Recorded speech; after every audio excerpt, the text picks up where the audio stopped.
Padre, a gente tá com o VT, né? Ah, sim, verdade, isso aí. E hoje nós queremos contar a história do Ivan. A gente sabe que o dependente, seja químico, seja do álcool, que é químico também, enfim, é uma luta constante, é para sempre. E a gente vai saber como é que o Ivan está enfrentando isso. Vamos acompanhar.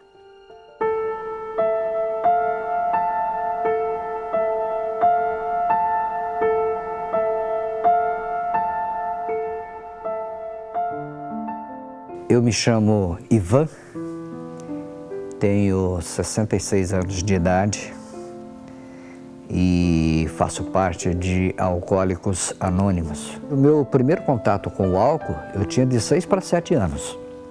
Tomei aquele vinho doce lá. Eu e uns amiguinhos achamos um garrafão daquele vinho licoroso lá e tomamos.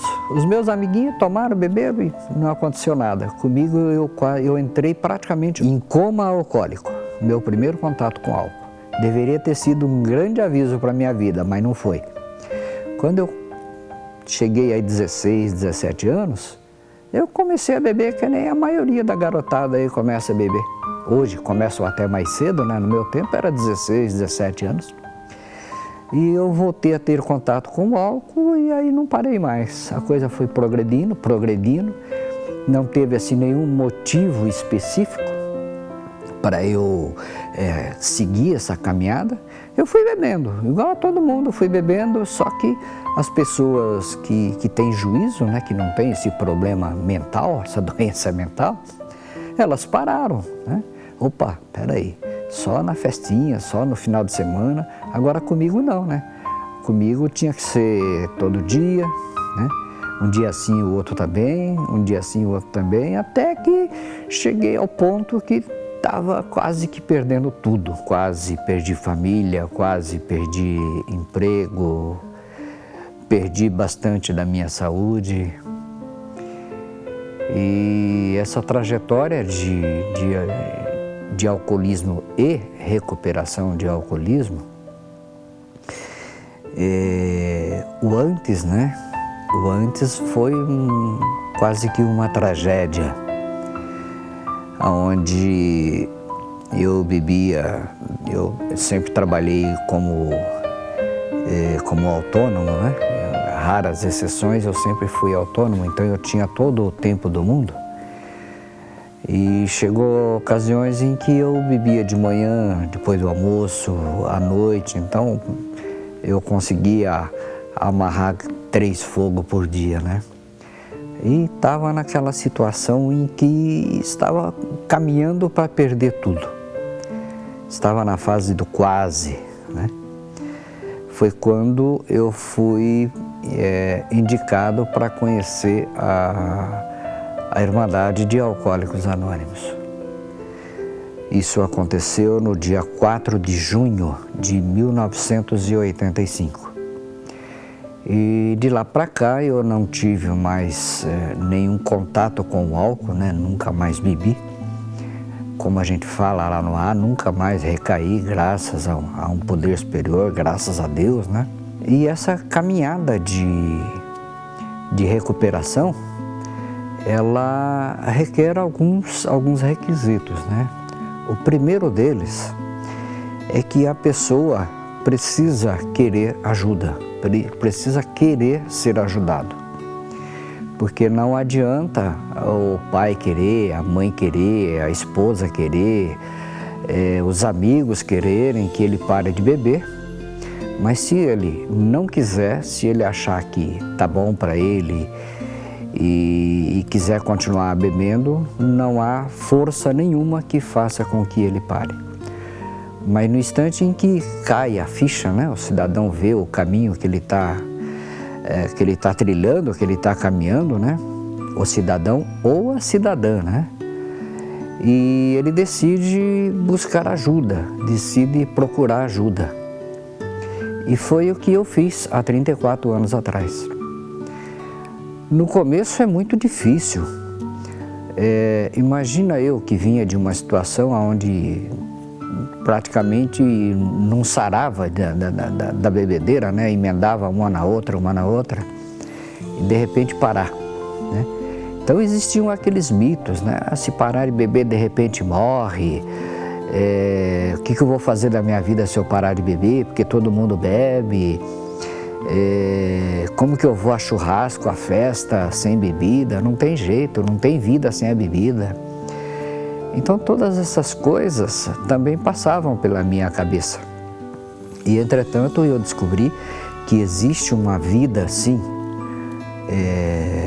sem a bebida, onde a gente pode viver feliz, íntegro e útil.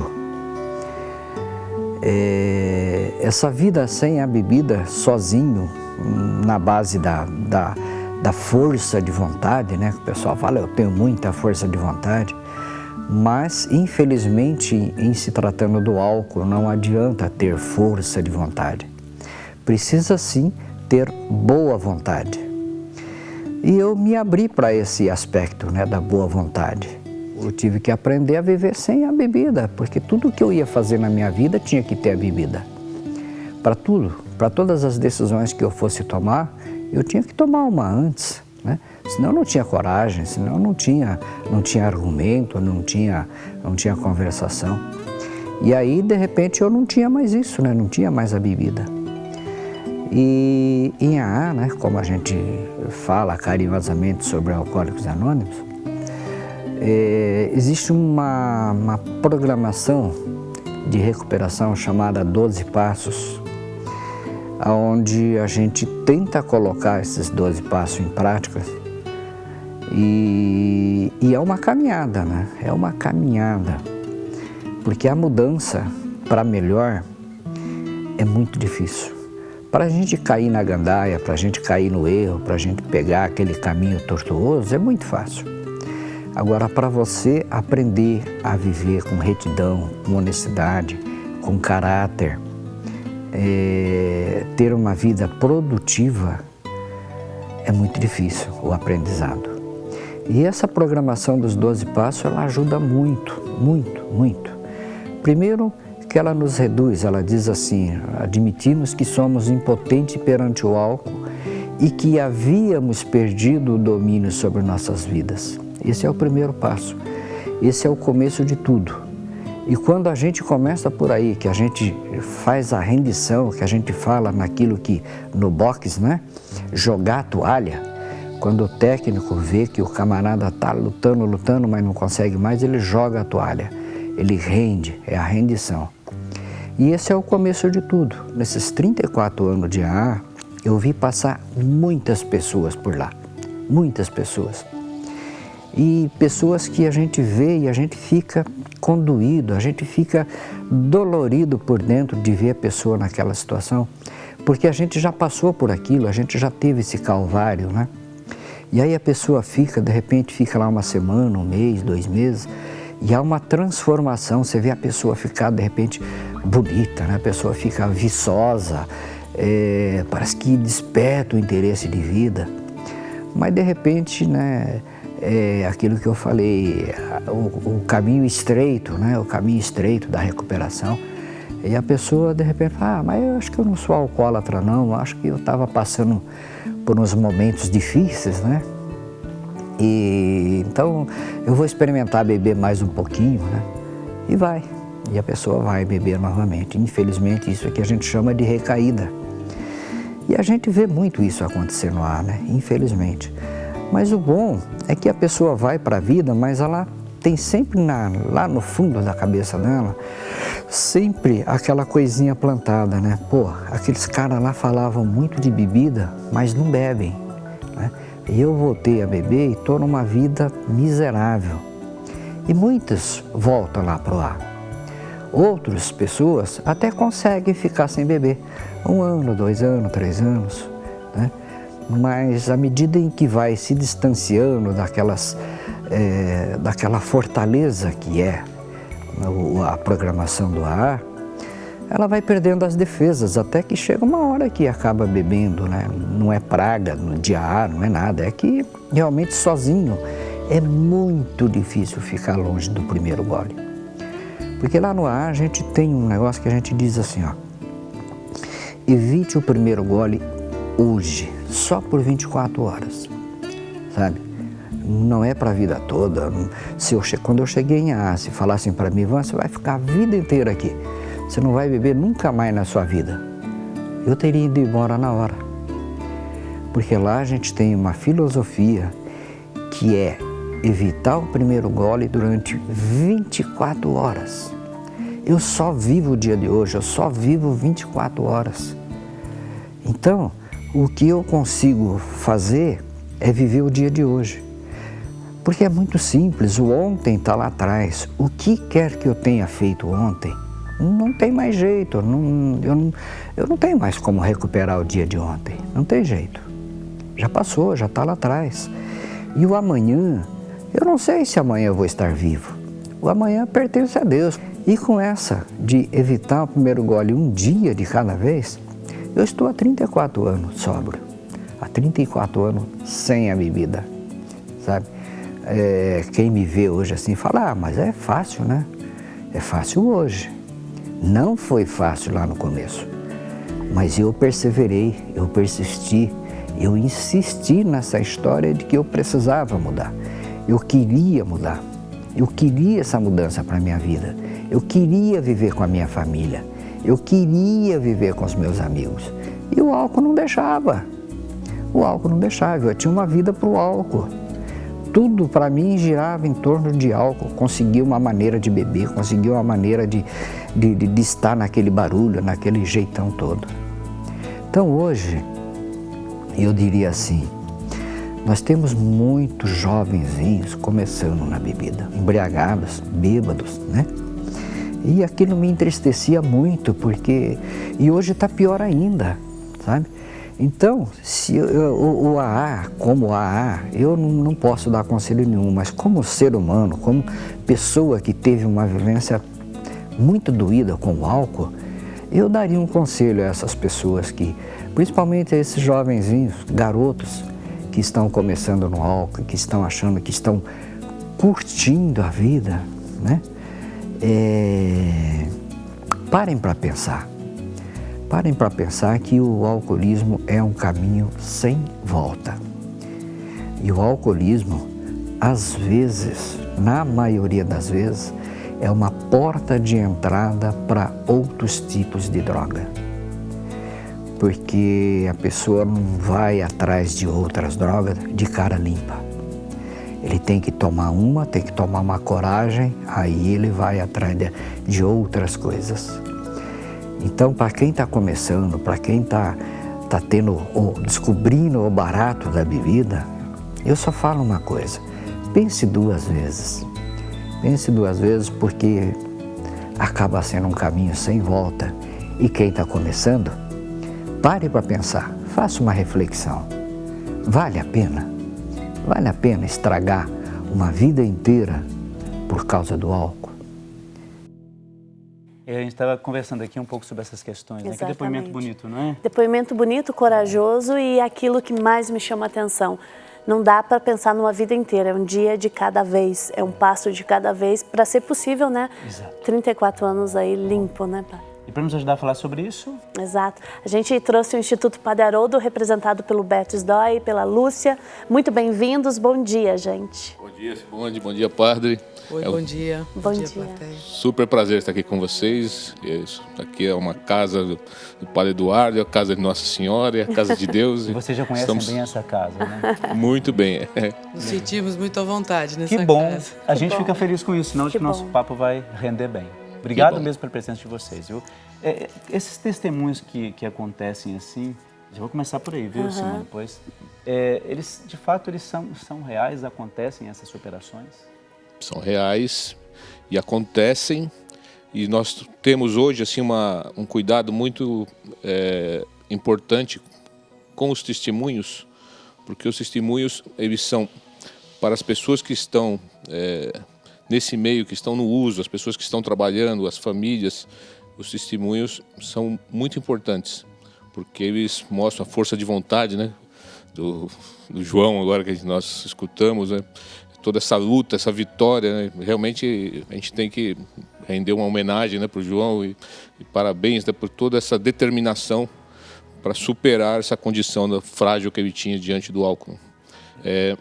Mas em algumas situações, às vezes esses testemunhos eles acabam até gerando o efeito contrário. Isso a gente tem estudos, né? Tem uma grande pesquisadora, né, que é a doutora Zila, né, da Unifesp de São Paulo, e ela se aprofundou muito nisso. Principalmente quando isso se leva para as escolas, para os jovens, isso às vezes se torna um estímulo. Porque, tem um efeito reverso. No sentido de que o cara passou por isso, né, e viveu toda essa situação, às vezes as aventuras, às vezes coisas que a juventude e a adolescência podem valorizar, e hoje ele está aí bem, então por que não, né? Então esse cuidado é bastante importante também nos testemunhos, mas são válidos dentro de um contexto e são perigosos dentro de outro contexto. Até quando o senhor falava, né, eu pensava assim, mas será que é porque quando a pessoa vê um testemunho, ela se sente meio incapaz eu não vou conseguir fazer aquilo. Mas pelo que se está dizendo, não. Talvez a pessoa, olha, já que ele passou por tudo, ficou bem, está bem, superou, também vou fazer também, isso. Né? Isso. Especialmente os adolescentes, né? Tá. Que têm um desejo de aventura. Entendi. Então ele vê uma pessoa que passou por uma aventura e sobreviveu e está ali como quase um herói falando para todo mundo. Então esse é o cuidado. Hoje o que se trabalha em prevenção, e a gente lá no Instituto Padre Haroldo trabalha muito a prevenção com as crianças, com os adolescentes, estimulando o prazer pela vida. As atividades esportivas, artísticas, coisas que despertem habilidades, que despertem o gosto de viver, fortalece a autoestima. Isso é prevenção. Antigamente, eu quando era criança, eu ouvi testemunhos e ouvi de uma pessoa, um jovem adolescente de 15 anos, nossa, que legal, olha lá o que ele viveu. Então esse efeito reverso tem que tomar cuidado. Talvez no testemunho focar mais essa questão de que o tempo que se passou mergulhado no vício, isso não é legal, não é? Talvez entrar mais para essa questão de falar dizendo, olha, isso aqui... Não alegria de viver sem. Exatamente. Exato. Eu gostei dessa E a nossa proposta, então, é bom que isso venha à tona, até porque tem pais assistindo, tem avós assistindo, tem jovens nos acompanhando. A intenção do Você Pode Ser Feliz, nessa semana de combate ao alcoolismo, é a gente combater um dos maiores pedidos que chegam nessa casa na Rede Século XXI, que é a questão dos familiares envolvidos na dependência química e muitas vezes as mães queixando de de dois, do filhos envolvidos, do pai envolvido. Então a gente sentiu um apelo muito forte em nível espiritual, em nível da fé, mas em nível social também, porque a gente tem um compromisso social de falar dessa temática. E a gente trouxe o Instituto Padre Haroldo e vocês são muito reconhecidos, mas eu gostaria, Lúcia, que você, de uma maneira sucinta, falasse da missão dessa obra. O que é o Instituto? Olha, hoje o Instituto Padre Haroldo, lá atrás, começou apenas com o programa de recuperação de álcool e drogas. O álcool é uma droga, né? Como a Simone falou, álcool e qualquer droga, né? Começou com essa missão e continua com essa missão, atendendo hoje em torno de 200 pessoas mensalmente, diariamente, homens e mulheres que sofrem com os transtornos do uso de qualquer substância. Mas o Instituto tinha que ampliar os seus trabalhos. Então, hoje, nós atendemos em torno de 360 crianças e adolescentes neste programa de prevenção. São 2 unidades diferentes dentro da cidade de Campinas. Atendemos pessoas em situação de rua, em acolhimento, inclusive gestantes, o que é uma tristeza, porque está aumentando, né? Gestantes. Eu sorri aqui, mas era porque a gente já gravou o projeto com a gestante. No Natal. É um projeto muito bonito, mas é triste pela situação. É um projeto muito bonito e muito importante, porque é a possibilidade de interromper um ciclo. Essa criança que está ali na gestante, né? Ela nasce com uma outra perspectiva.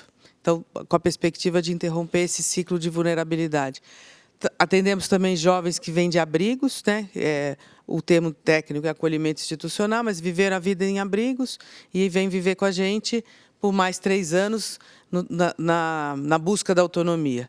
E o último trabalho criado no Instituto é um trabalho muito importante que precisa de apoio grande da sociedade, que é o Programa de Trabalho e Renda, que é o programa que oferece a possibilidade de uma qualificação profissional, uma inserção no mercado de trabalho, a postura diante de um trabalho, como é que você se porta, a ética, né? A gente chama de ética trabalhista. Esse programa, por que a gente criou esse programa? Porque hoje o Instituto ele só atua com pessoas em situação de pobreza e vulnerabilidade social. Tá. Então, são pessoas que estavam à margem da sociedade. Então, agora, essa questão eu achei interessante essa questão do trabalho e renda. É só para aqueles que estão ali, não é? Neste caso, para que depois, saindo, ela tenha uma colocação no mercado de trabalho. Então, é só para aquelas pessoas que estão naquela situação. A gente atende os nossos atendidos, que são hoje em torno de mais de 2.000 pessoas mensalmente. Uau. É grandioso. É muita gente. Eu diria que é grandioso. A gente uma obra... herdou, né, e dá continuidade ao trabalho do Padre Haroldo, que teve seu pai alcoolista, né? O Beto depois vai contar um pouco sobre isso. Padre Haroldo. Padre Haroldo. Assim como o Padre Eduardo. Assim como o Padre Eduardo. Também. O pai eu não sabia. Sim. E ele tem muita atenção, o Padre Eduardo, a essa questão do alcoolismo. Ele tem um carinho, uma atenção muito grande, inclusive com nossos pais, que podem ter passado por isso também. Agora, sabe o que me preocupa? Assim, me aflige mesmo essa questão. Quando nós tivemos o depoimento ali, e também você comentou isso sobre adolescente, criança de 6, 7 anos. De fato, as pessoas, hoje, mais cedo, estão tendo contato com álcool. Com álcool e droga. Acho que o álcool desde muito tempo, é engraçado, né? Droga eu já imaginava, mas assim, álcool, eu achava, por ser mais simples, eu achava que não. Muita gente que banaliza, né, o uso do álcool. Só um pouquinho. Dá um pouquinho para ele provar. Para ele provar. Tem gente que, para acalmar a criança, põe álcool na mamadeira. É um crime. Isso aí já é um crime. É um crime. Demais, não? Gente, o Instituto Padre Haroldo, a gente tem a honra de receber essas pessoas queridas que estão conosco há muito tempo, não só de agora. E a partir desse trabalho surgiu um projeto específico, é um programa que se chama Programa Recomeço, e que nós vamos falar um pouco melhor no próximo bloco, porque a gente tem que ir para o intervalo. Daqui a pouco a gente volta, um instantezinho só, até daqui a pouquinho.